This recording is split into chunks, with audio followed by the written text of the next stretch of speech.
حضرات بالکل ہٹ جائے باقی لوگ. بخیل یہ جو پابند ہے لیکن بخیل ہے اس سے ڈر نہیں ہے، لیکن مجھے وہ بندہ جو پابند نہیں ہے لیکن سخی ہے اس سے بڑا ڈر لگتا ہے، کیونکہ کون سی چیز اس کو جنت میں لے جائے پتہ نہیں پھر. اور بخیل بخالت کرنے والے کبھی جنت میں نہیں جا سکتے ہیں. آج ہم لوگ پیسہ جمع کر رشتہ دار پریشان ہو رہے ہوتے ہیں، نیبرز ہمارے پریشان ہو رہے ہوتے ہیں، اور لاکرز میں ہمارے پیسے پڑے ہوئے ہیں، بینکس میں ہمارے پیسے پڑے ہوئے ہیں، سگا بھائی بیمار ہے، سگی بہن پریشان ہے، نیبرز بھوکے ہیں، ہمارے جیب میں ہاتھ ہی نہیں جاتا ہے. ایک دفعہ جنگل افریقہ کے سفاری ٹور تھا، جیپ میں بیٹھ کر ہم لوگ نکلے تھے جنگل میں. حذیفہ بستانوی صاحب مولانا بڑے اسکالر ہیں، ان کے ساتھ میرا جانا ہوا تھا. تو مشکل سے 30-40 فیٹ دوری پر برابر میں نے گنے 14 لائنز تھے، 14 لائنز، مشکل سے 30-40 فیٹ دوری پر.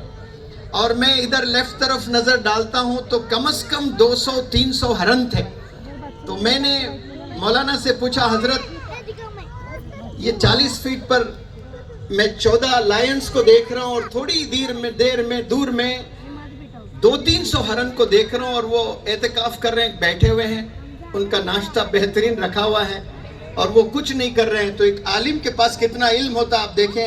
مولانا نے فرمایا، زما سر یہ جانور ہے نا سٹاکنگ نہیں کرتے ہیں، یہ کل کا لے کر نہیں رکھ لیتے ہیں. کسی جانور کو زخمی کر کے، لنگڑا کر کے، اپاہج کر کے یہ کل کے لیے نہیں رکھ لیتے ہیں. آج جب بھوک لگتی ہے تو وہ حملہ کرتے ہیں دوسرے جانور پر اور کھا لیتے ہیں، اور بچہ دوسرے جانور کو چھوڑ کر چلے جاتے ہیں. دوسرے دن پھر محنت کرتے ہیں. لیکن انسان میں اتنی لالچ ہے، وہ ایک اور دن کے لیے نہیں جمع کرتا ہے بلکہ وہ اپنے پوتے آنے والے جنریشنز کے لیے بھی جمع کرتا ہے. اسلام میں یہ چیز نہیں ہے. جمع کریں، اللہ دیا اچھا ہے، لیکن جمع کرنے سے زیادہ فکر خرچ کرنے پر ہونا چاہیے آپ کو، کیونکہ دینے والی ذات اللہ کی ہے. جو اللہ آج آپ کو دے رہا ہے وہ کل بھی دے گا انشاءاللہ، وہ آپ کو 1 سال بعد بھی دے گا. دینے والے ہاتھ آپ کے بنے انشاءاللہ، اللہ کیسے راستے کھولتے جائے گا. ہم لوگوں میں یہ بخالت ہے، اسے نکالنا ہے. دوسروں کی ہم نے سب فکر کرنا ہے. بہت سے ینگسٹرز کے چہرے میں نے دیکھے، ینگ بوائز ینگ گرلز کے چہرے میں نے آج دیکھے ہیں.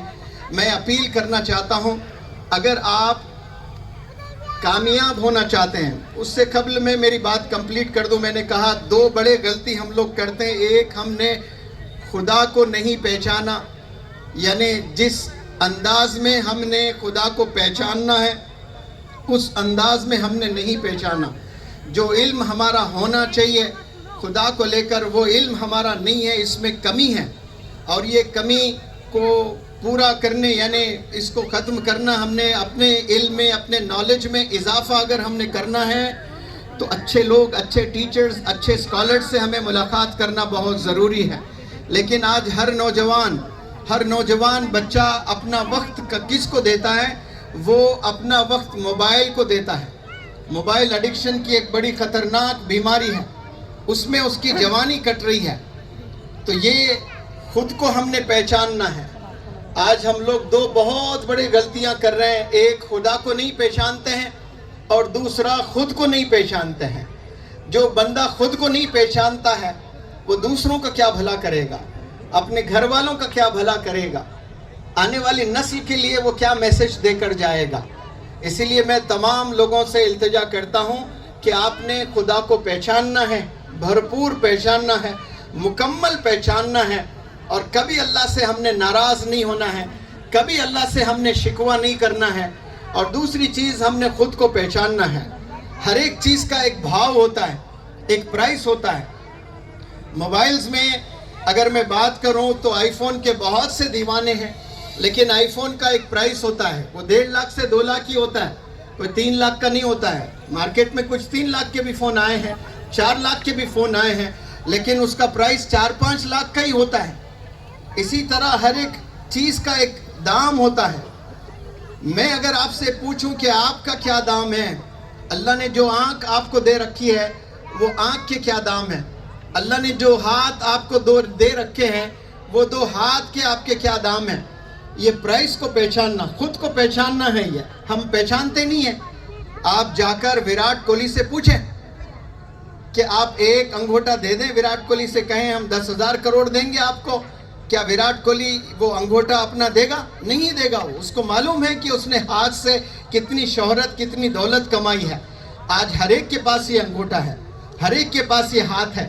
کیا آپ نے استعمال کیا اسکل ڈیولپمنٹ میں؟ آپ نے استعمال نہیں کیا. آپ جائیں رونالڈو سے کہیں، وہ جا کر کہیں صرف آپ ایک ٹو دے دیجئے، ٹو آپ کے صرف 4 جو انگلیاں ہیں پیر کے، ہم وہ کاٹ دیں گے اور منہ مانگی رقم دیں گے. ہم آپ کو 25,000 کروڑ دیں گے، ہم آپ کو 1,00,000 کروڑ دیں گے. یہ آپ رونالڈو سے کہیں، رونالڈو دے گا اپنے پیر کے 4 انگلیاں؟ نہیں دے گا. اسے معلوم ہے کہ دنیا میں اس کو کتنی عزت، کتنی شہرت، کتنی دولت ملی ہے، کتنا پیار ملا ہے، کتنی محبت ملی ہے. کیوں؟ اللہ کے دیے ہوئے پیر کا استعمال بھرپور کیا اس بندے نے، تو اس کو کامیابی ملی ہے. آپ ڈاکٹر اے پی جے کلام صاحب کی زندگی میں جا کر وہ کیسے کامیابی کیے ہیں. وہ اپنا دماغ استعمال کیے ہیں جو اللہ نے مجھے، آپ اور سب کو دے رکھا ہے اللہ نے. افسوس ہم نے استعمال ہی نہیں کیا اور ہم حالات پر روتے رہتے ہیں، ہم حالات سے شکایت کرتے رہتے ہیں کہ یہ چیز بہت بری ہو رہی ہے ہماری ساتھ. ہم لوگ دماغ استعمال نہیں کرتے ہیں. ہم نے اپنا دماغ استعمال کرنا ہے. 2 آنکھ اللہ نے دیے ہیں، 2 آنکھ کا استعمال کرنا شروع کریں. 2 ہاتھ اللہ نے دیے ہیں، 2 ہاتھ استعمال کریں. جو بندے کتابیں لے کر اپنے ہاتھ میں اپنے علم میں اضافہ کرتے رہتے ہیں، وہ کل کا ایک انجینئر بنے گا، وہ کل کا ایک سائنٹسٹ بنے گا، کل کا وہ ایک بیوروکریٹ بنے گا. لیکن جو ہاتھ میں فون لے کر 8-8 گھنٹے 10-10 گھنٹے نوجوان بچے اپنی جوانی خرچ کر رہے ہیں، اپنی جوانی برباد کر رہے ہیں، تو وہ صرف جوانی میں تھوڑا پلیجر انہیں ضرور ملتا ہے، لیکن بعد میں نسلیں تباہ ہو جاتی ہیں، نسلیں تباہ ہو جاتی ہیں. کیوں؟ جوانی کا استعمال آپ لوگوں نے نہیں کیا. خود کو آپ نے پہچانا نہیں ہے. آپ کتنے انمول ہیں، آپ کتنے پرائس لیس، آپ کا کوئی پرائس ہی نہیں ہے. ہر ایک چیز کا ایک پرائس ہوتا ہے. آپ مارکیٹ میں جا کر پوچھیں بھائی سونا ہے کیا بھاؤ ہے اس کا، 1 تولہ کیا ہے، تو وہ دکاندار بولے گا کہ اس کا یہ پرائس ہے. آپ جا کر پوچھیں یہ ڈائمنڈ رنگ ہے اس کا کیا پرائس ہے، وہ بتائے گا کہ یہ پرائس اتنے کروڑ ہے. لیکن یاد رکھیں میری اس بات کو، آپ کا کوئی پرائس نہیں ہے، آپ پرائس لیس ہیں. شرط یہ کہ آپ نے سمجھنا ہے کہ کتنے انمول ہیں آپ. یہ نہیں سمجھنے کی وجہ سے آج ہم لوگ ترقی سے محروم ہیں. ہمیں علم